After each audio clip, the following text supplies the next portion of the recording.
Welcome to Venky pen marks. మనం ఇప్పుడు paper 1 మెయిన్స్లో పేపర్ 1 గురించి ఎక్స్ప్లెయిన్ చేసుకుందాం. పేపర్ 1 వచ్చి జనరల్ ఎస్సే. ఈ జనరల్ ఎస్సేలో మనకి 3 పార్ట్స్ ఉంటాయి. 3 పార్ట్స్లో కూడా 3 సెక్షన్స్, ఒక్కో సెక్షన్కి 50 మార్క్స్. అంటే మనకు క్వశ్చన్ పేపర్ వచ్చి 3 సెక్షన్లో 3 క్వశ్చన్స్ ఇస్తారు. మనం అటెంప్ట్ చేయాల్సినవి ఓవరాల్గా 3 క్వశ్చన్స్. ఒక్కో క్వశ్చన్ క్యారీస్ మనకి 50 మార్క్స్. So 350 150 marks paper. ఇది 150 మార్క్స్. అంటే ఫస్ట్ సెక్షన్లో వచ్చి 3 క్వశ్చన్స్ ఇస్తారు. అందులో ఏదో ఒకటి మాత్రమే అటెంప్ట్ చేయాలి. సెకండ్ సెక్షన్లో కూడా 3 క్వశ్చన్స్ ఇస్తారు. అందులో కూడా ఏదో ఒకటే అటెంప్ట్ చేయాలి. థర్డ్ సెక్షన్లో కూడా 3 క్వశ్చన్స్, ఒకటే అటెంప్ట్ చేయాలి. అంటే మనకి సెక్షన్ వైజ్గా 3 క్వశ్చన్స్ ఇంటర్నల్ చాయిస్ అన్నట్టు. ఆ 3లోనే ఒకటి. ఇట్లా ఈచ్ సెక్షన్ నుండి మనం ఒక్కొక్క క్వశ్చన్ అటెంప్ట్ చేయాలి. ఒక్కొక్క క్వశ్చన్కి ఆన్సర్ మనకి 50 మార్క్స్ అన్నట్టు. సో ఇప్పుడు సిలబస్లోకి వెళ్ళిపోతే మనకి ఇక్కడ కూడా 3 సెక్షన్స్ ఉన్నాయి. సెక్షన్ 1లో వచ్చి 2 టాపిక్స్ అవి. First topic contemporary social issues and social problems. First topic ఏంటిది? Contemporary social issues and social problems. అంటే మనము మెయిన్స్లో సోషియాలజీ పార్ట్ ఉంది అని అనుకున్నాం కదా వేరే పేపర్లలో. ఆ సోషియాలజీ పార్ట్దే ఇక్కడ మనకి contemporary social issues, social problems అన్నీ కూడా దానికి అది మనం అక్కడ పర్ఫెక్ట్ అయిపోతే ఆ 50 మార్క్స్ ఆ సెక్షన్ మనం అక్కడ సోషియాలజీ పార్ట్ మనము పర్ఫెక్ట్ అయిపోతే, ఇండియన్ సొసైటీ అనుకున్నాం కదా అక్కడ పర్ఫెక్ట్ అయిపోతే ఇక్కడ జనరల్ ఎస్సే రాయడము మనకి సులభంగా ఉంటుంది. సెకండ్ టాపిక్ వచ్చి issues of economic growth and justice. Issues of economic growth and justice. ఇది కూడా మనకు 50 మార్క్స్ పేపర్ ఉంది కదా, ఇండియన్ ఎకానమీ.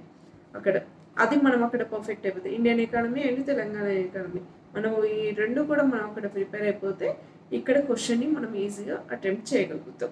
అంటే ఇది రెండు కూడా contemporary social issues and social problems, issues of economic growth and justice అనేది సెక్షన్ 1 సంబంధించిన టాపిక్స్. ఇక సెక్షన్ 2 టాపిక్స్ వచ్చి dynamics of Indian politics. Dynamics of Indian politics.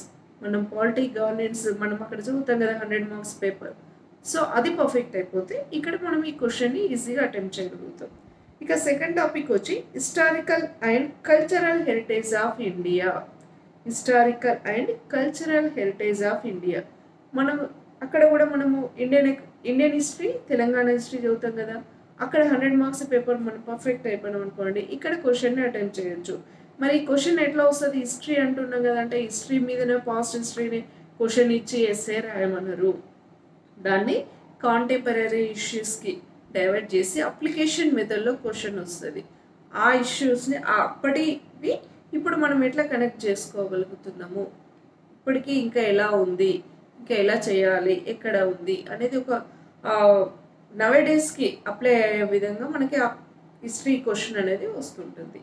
So దాన్ని బట్టి అంటే మనం ఏంది ఇప్పుడు ఆ హిస్టరీతో పాటు మనకి పురావస్తు తవ్వకాలు ఇవన్నీ కూడా జరుగుతూ ఉంటాయి కదా, వాటి గురించి మనము డేటా అనేది పేపర్ న్యూస్ అన్నీ కూడా మ్యాగజైన్లో వచ్చిన న్యూస్ కూడా మనకు దానికి రిలేటెడ్ అని కూడా కలెక్ట్ చేసుకోవాలి. ఇప్పుడు చేనేత కానీ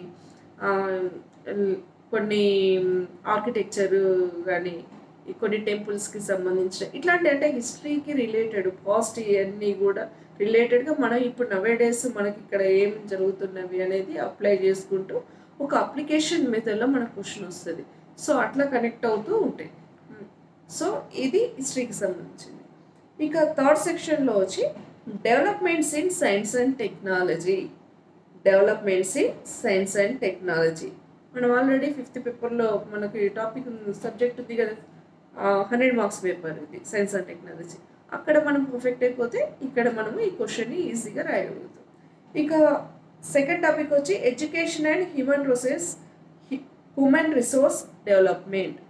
education and human resource development ఇది కొత్త టాపిక్, కానీ మనకి ఇది కనెక్టెడ్ టాపిక్. మనం డైలీ రెగ్యులర్గా మనము చూస్తూనే ఉంటాం ఈ టాపిక్. ఎడ్యుకేషన్ అనేది ఇంపార్టెంట్. అది హ్యూమన్ రిసోర్స్ డెవలప్మెంట్ ఎట్లా ఉంది ఈ ఎడ్యుకేషన్ పాయింట్ ఆఫ్ వ్యూలో పాలసీలు వాటి మీద మనకి క్వశ్చన్స్ రేజ్ అవుతూ ఉంటుంది. ఇప్పుడు ఎన్పి 2020 వచ్చింది.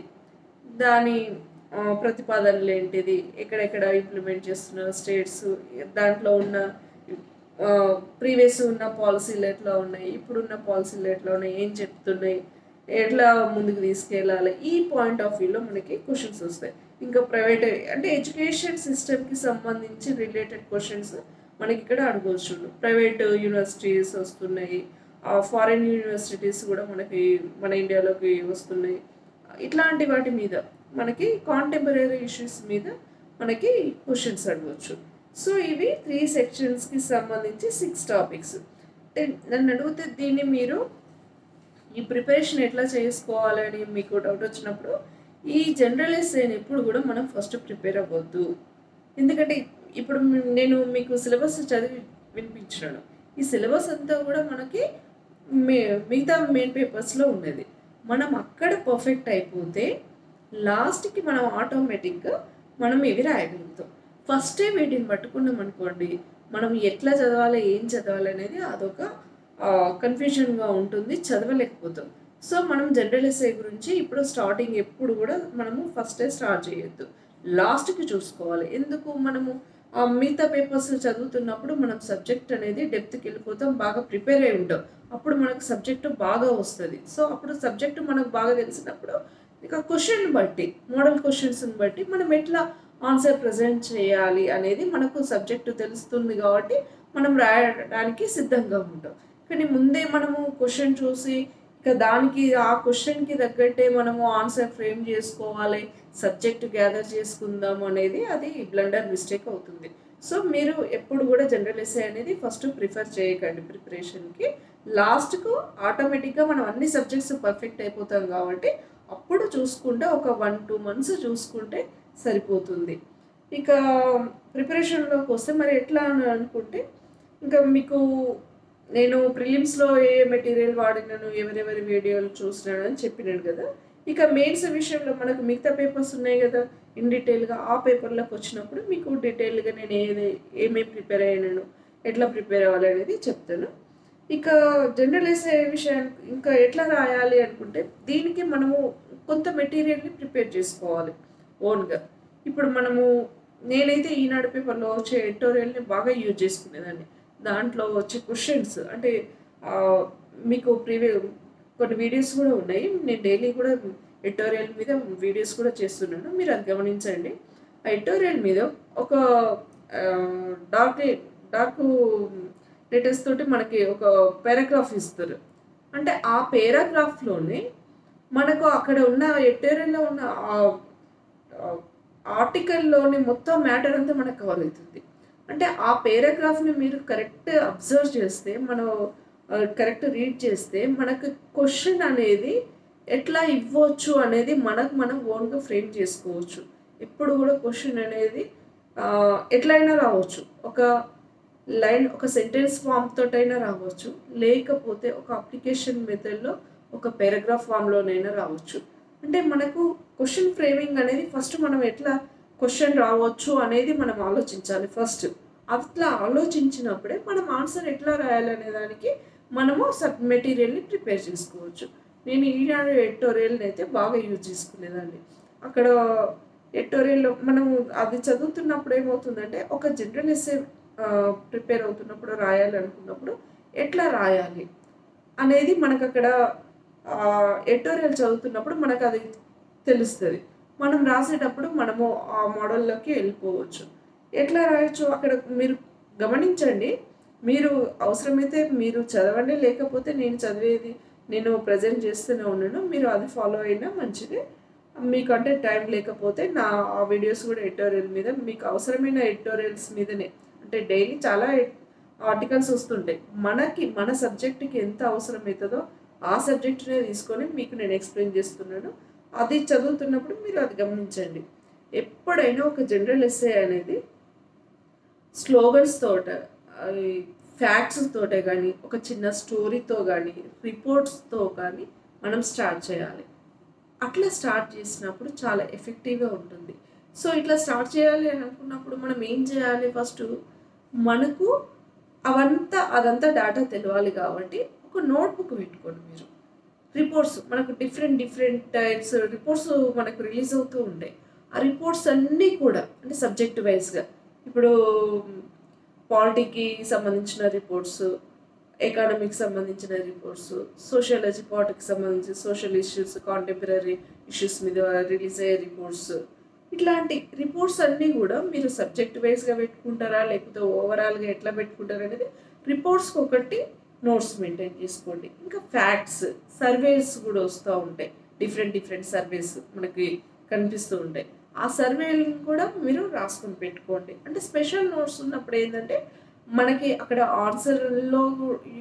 ఆన్సర్స్ మనము రాసేటప్పుడు ప్రజెంట్ చేయడానికి ఎగ్జాంపుల్స్ ఇవ్వడానికి యూజ్ అవుతుంది. ప్లస్ ఈ జనరల్ ఎస్ఏలో కూడా మనము వీటిని పెట్టడానికి మనకు యూజ్ అవుతుంది అన్నట్టు. అంటే ఒక సర్వే రిపోర్టు అంటే ఇప్పుడు సపోజ్ ఒక బాల కార్మిక వ్యవస్థదే ఒక సర్వే చెప్పింది అనుకుందాం. ఆ సర్వే ఏం చెప్పిందంటే మనకు సోషియాలజీలో వచ్చినప్పుడు 50 మార్క్స్ పేపర్లో వచ్చినప్పుడు అక్కడ బాల కార్మిక వ్యవస్థ లేకపోతే సోషలిస్ట్ సామాజిక రుగ్మతలు అనుకున్నప్పుడు ఇట్లాంటివన్నీ ఇంప్లిమెంట్ చేయి. ఈ సర్వేని మనం అక్కడ పెట్టవచ్చు. ఇంకా నేషనల్ హెల్త్ సర్వేస్ అని వస్తూ ఉంటాయి. అంటే ఆయు ప్రమాణాలు ఇవన్నీ కూడా ఇట్లాంటివి కూడా మనం ఇక్కడ అప్లై చేసుకోవచ్చు.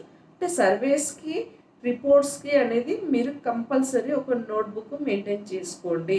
మీకు అది ఉంటే అవి మీరు రిపీటెడ్గా మీరు రాసుకొని అవి రిపీటెడ్గా చూస్తూ ఉన్నప్పుడు మీకు అది చాలా యూజ్ అవుతుంది. మంచి అంటే మనం రాసే ఆన్సర్ అంటే ఇటు ఎస్ఏ అయినా అటు క్వశ్చన్ ఆన్సర్ అయినా కూడా మనకి స్ట్రెంత్ అని ఇస్తుంది. అప్పుడు ఇట్లాంటివి రాస్తున్నప్పుడు ఏమవుతుందంటే మనకి మార్క్స్ పెరగడానికి చాలా స్కోప్ ఉంటుంది.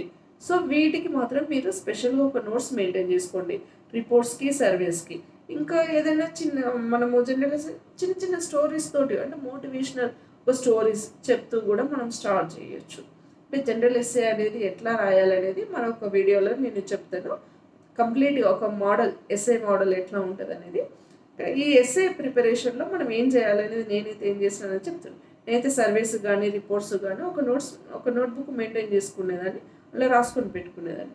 ఇక ఈ ఎడిటోరియల్ వాడాను. ఇక మ్యాగజైన్లో కూడా కొన్ని మనకి ఫ్యాక్ట్స్ వస్తూ ఉంటాయి, డేటా వస్తుంటాయి కదా. ఆ డేటా మనకి ఎంతవరకు యూజ్ అవుతుందో దాన్ని కూడా మనం నోట్ చేసుకొని పెట్టుకుంటే మనకు అక్కడ ఈజీ అయిపోతుంది.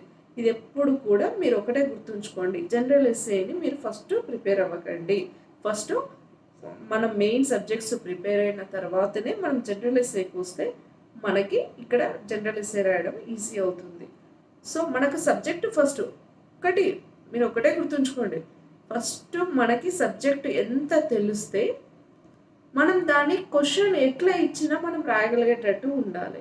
అంటే దానికి క్వశ్చన్ ఎట్లా ఇచ్చినా రాయగలిగేటట్టు ఉండాలంటే మనకు అంతా తెలియాలి. సపోజ్ మనం ఒక సినిమా పోతాం, సినిమా చూస్తాం, చాలా ఇంట్రెస్టింగ్ సినిమా, మనకు నచ్చిన హీరో, మనకు నచ్చిన కాన్సెప్ట్ సినిమా అనుకుందాం, అక్కడికి వెళ్ళి చూస్తాము. మనం చాలా ఏంటి కాన్సన్ట్రేట్ చేసి చాలా చూస్తాం. అట్లా ఇష్టంగా కాన్సన్ట్రేట్ చేసిన సినిమాని మనం అందులో ఎవరైనా వచ్చి దీని తర్వాత ఇదేమైంది, అదేంది, ఈ సీను ఆ సీను ఎక్కడ ఏది అడిగినా మనం చెప్తామా చెప్పమా? అంతే. ఇది కూడా అంతే. అంటే అక్కడ ఏంది మనం అక్కడ సబ్జెక్ట్ మనకు అంత scene to scene, dialogue to dialogue మనకు తెలుసు కాబట్టి దేని తర్వాత ఎట్లా అడిగినా మనం చెప్పగలుగుతున్నాం. అంటే మనకు సబ్జెక్టు తెలవాలి. ఇక్కడ కూడా అంతే, సింపుల్గా గుర్తుంచుకోండి, సబ్జెక్టు మనకు తెలుసుంటే క్వశ్చన్ ఎట్లా ఇచ్చినా మనం రాయగలుగుతాం. సో దానికోసం మనం ఏం చేయాలి, మనం మెయిన్ సబ్జెక్ట్స్ని ఫస్ట్ బాగా ప్రిపేర్ అయిన తర్వాతనే జనరల్ ఎస్ఏకి మనము ప్రిపేర్ అవ్వాలి. సో మీరు దీనికోసము డిఫరెంట్ నేనైతే జనరల్ ఎస్ఏ కోసం విష్ణు ఐఏఎస్ వాళ్ళది ఆన్లైన్ కోర్స్ తీసుకున్నాను. అందులో డిఫరెంట్ అంటే అందులో కొంతమంది నేను వీడియోస్ విన్నాను. అన్ని వీడియోస్ బాగుంటాయని నేను అనను. అంటే కొంతమంది బాగా చెప్తారు, కొంతమందికి మనము వాళ్ళ టీచింగ్కి మనం అలవాటు పడతాం, కొంతమంది ఎక్స్ప్రెసివ్గా చెప్తారు, కొంతమంది డల్ అనిపిస్తుంది. సో ఎవరిష్టం వాళ్ళు. ఆన్లైన్లో మనకు చాలా అవైలబుల్గా ఉంటాయి. ప్యాకేజ్ తీసుకొని అంటే ఆఫ్లైన్ కాకుండా ఆన్లైన్లో కూడా తీసుకునే అవకాశం ఉంది అని చెప్తున్నాను. నేనైతే విష్ణు ఐఏఎస్ వాళ్ళది తీసుకున్నాను. అందులో పాలిటీ ఎకానమీ బ్యాక్డ్రాప్గా మనకి సంతోష్ రావు సార్ చెప్పిండ్రు. ఇక సోషియాలజీ పార్ట్ విష్ణు సార్ చెప్పిండు. అది కొంతవరకు నాకు ప్లస్ అయింది ప్రిపరేషన్లో. ఇక వాళ్ళు ఏదో మెటీరియల్ ఇస్తుంటారు, వాళ్ళు ఇచ్చిన మెటీరియలే అనేది కాకుండా మనము మెటీరియల్ని కూడా ప్రిపేర్ చేసుకోవాలి. లాస్ట్కి మనము మోడల్ ఎస్ఎస్ కూడా రాసుకుంటూ ప్రాక్టీస్ చేయాలి. అంటే ఎగ్జామ్ ఇక మనకి ఇప్పుడు ప్రిలిమ్స్ అప్పుడు అవసరం లేదు. ప్రిలిమ్స్ అయిపోయిన తర్వాత మెయిన్ సబ్జెక్ట్స్ చదువుకున్న తర్వాత ఆ ప్రిపరేషన్ల తర్వాత ఒక 2 months నుండి ఈ జనరల్ ఎస్ఏ మీద ఫోకస్ చేస్తే మీకు మంచి ఈజీ అయిపోతుంది, మంచి స్కోర్ కూడా పెరుగుతుంది. Thank you. మీకు ఈ వీడియో మీ ప్రిపరేషన్కి ప్లస్ అవుతుందని అనుకుంటున్నాను. Thank you so much.